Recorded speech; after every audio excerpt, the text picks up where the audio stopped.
You've scanned that barcode 100 times, and now, without warning, it says, Made in Canada. But wait, wasn't that supposed to be an all-American brand? When did the red maple leaf begin to replace the stars and stripes on products once born in the US?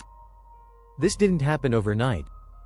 Yet in 2025, the shift is accelerating, quietly, strategically, and in ways most analysts never predicted. This isn't simply about outsourcing. It's about survival, about energy, automation, and even water rights. American companies aren't moving north just for cheaper labor. They're trying to escape something.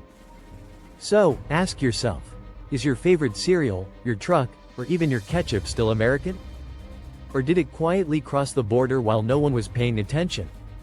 Number 10. Shredded wheat. Once an iconic American cereal born in New York during the 1890s, made from U.S. wheat and packaged for American homes, shredded wheat is now manufactured entirely in Niagara Falls, Ontario. The transition wasn't broadcast, no press release, no consumer alert. But as of 2025, every box sold across North America is made in Canada. Why? Canada's hydroelectric power from Niagara Falls cuts energy costs by nearly 15%. Labor is cheaper. Environmental regulations are easier to meet. And Canadian grain subsidies undercut U.S. wheat prices by up to 9%. The only American thing left? The name. So how many other so-called American foods have already crossed the border? If companies are saving millions up north, what's stopping others from following? Could this be the beginning of a full-scale food exodus? More importantly, how long before you stop recognizing the country behind your breakfast? Number 9. Quaker Oats and Gatorade. Gatorade was crafted for American athletes. Quaker was once synonymous with wholesome, US-made breakfasts. But in 2025, both are being produced in Canada. Most people simply haven't noticed. Here's what's happening. Major Quaker plants in the US are running below capacity. Soaring energy costs are shrinking profit margins, and strict water use regulations in states like California and Illinois have made beverage production a liability. Meanwhile, in Peterborough, Ontario, PepsiCo is ramping up output. That facility sits atop a regional water system with low municipal costs and runs primarily on hydroelectric power. By 2025, this one plant is manufacturing Gatorade, Tropicana, and Quaker cereals for most of Canada and parts of the northern US. Why outsource these brands to a small Canadian city? Because Canada isn't just cheaper, it's quieter. Number 8. Kellogg's cereals. Corn Flakes, Frosted Flakes, Mini Wheats. These were American breakfast staples, born in Michigan and tied to generations of factory jobs. But in 2025, the story is changing rapidly, and few are paying attention. 3 things are going wrong. First, the Battle Creek, Michigan plant, the birthplace of breakfast cereal, has slowed production and seen automation replace much of its workforce. Second, union contracts in the US are squeezing margins as labor and compliance costs rise. Third, consumer demand for healthier, less processed foods is disrupting cereal sales. So where's Kellogg going? Belleville, Ontario. That Canadian facility quietly received a $43 million upgrade in 2022 to boost capacity and install high-efficiency lines. In 2025, it's turning out Mini Wheats, Corn Flakes, and Kashi cereals for both Canada and the northern US. Here's the part few analysts discuss. Ontario-grown corn and wheat are backed by subsidies cutting sourcing costs by up to 12%. Energy is mostly hydro-based, labor is 10 to 15% cheaper, and there are far fewer strikes. The savings? More in 1 quarter than some US plants generate in a year. Plus, Belleville's access to rail lines and Great Lakes shipping avoids the high trucking costs and port delays plaguing American exporters. So, when iconic American cereal appears on your table, produced in Canada with no labeling change, would you even notice? And if breakfast can cross the border without a fuss, what's next? Your lunch? Your car? Your medicine? Number 7. Lay's, Doritos, and Cheetos. Those salty, crunchy snacks you've loved for years. Lay's, Doritos, and Cheetos might not be as American as you think anymore. In 2025, many still assume these chips come from heartland factories, but a large share now comes from Canada. And this signals something bigger.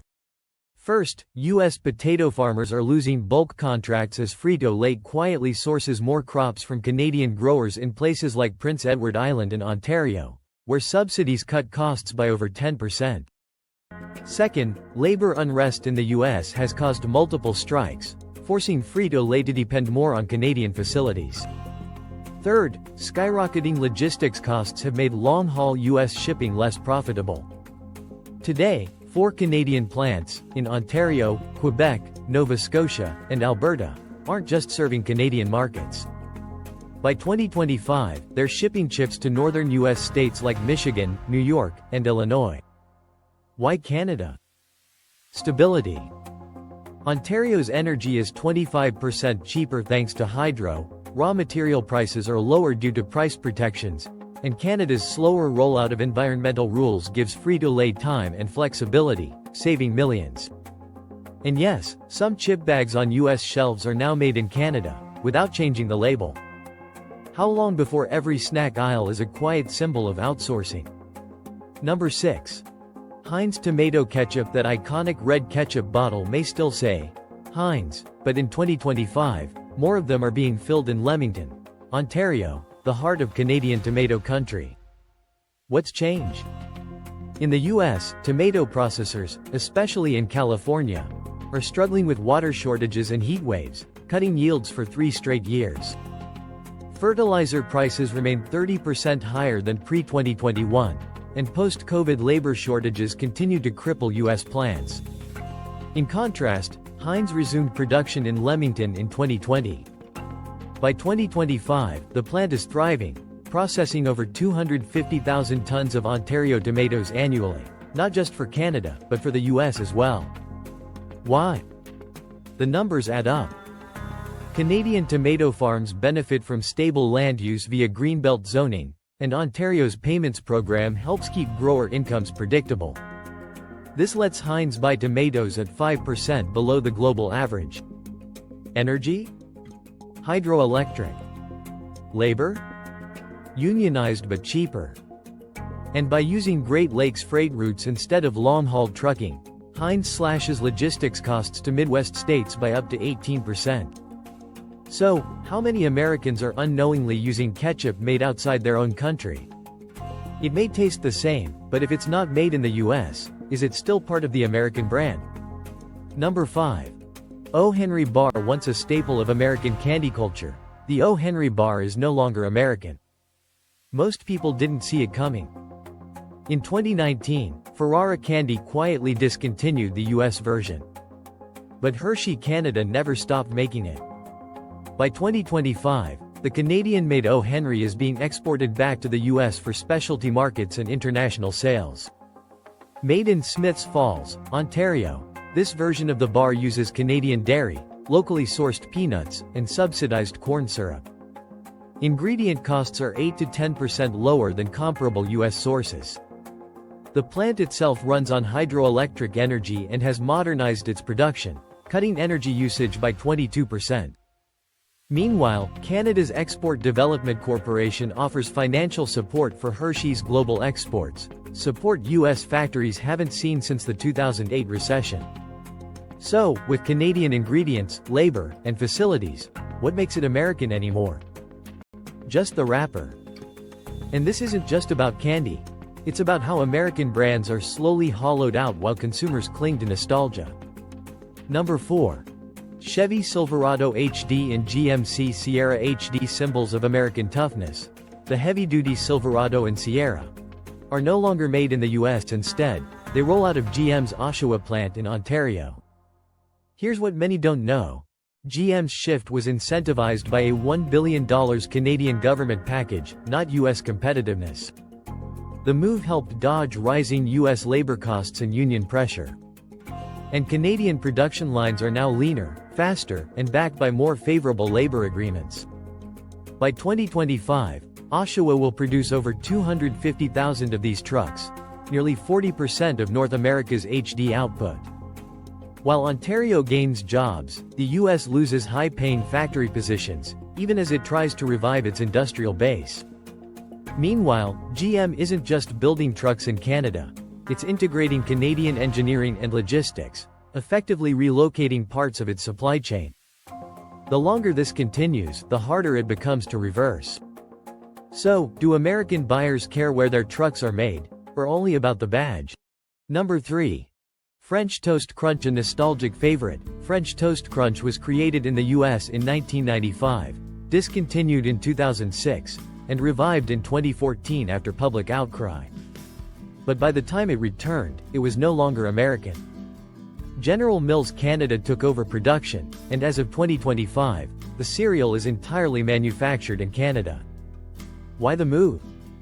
Canada offers significant tax breaks, lower labor costs, and fewer regulatory hurdles. Producing there allows General Mills to deliver the same product to U.S. shelves without the overhead of a domestic plant. In fact, more American food brands are now doing the same, outsourcing production to Canada while maintaining their packaging and identity.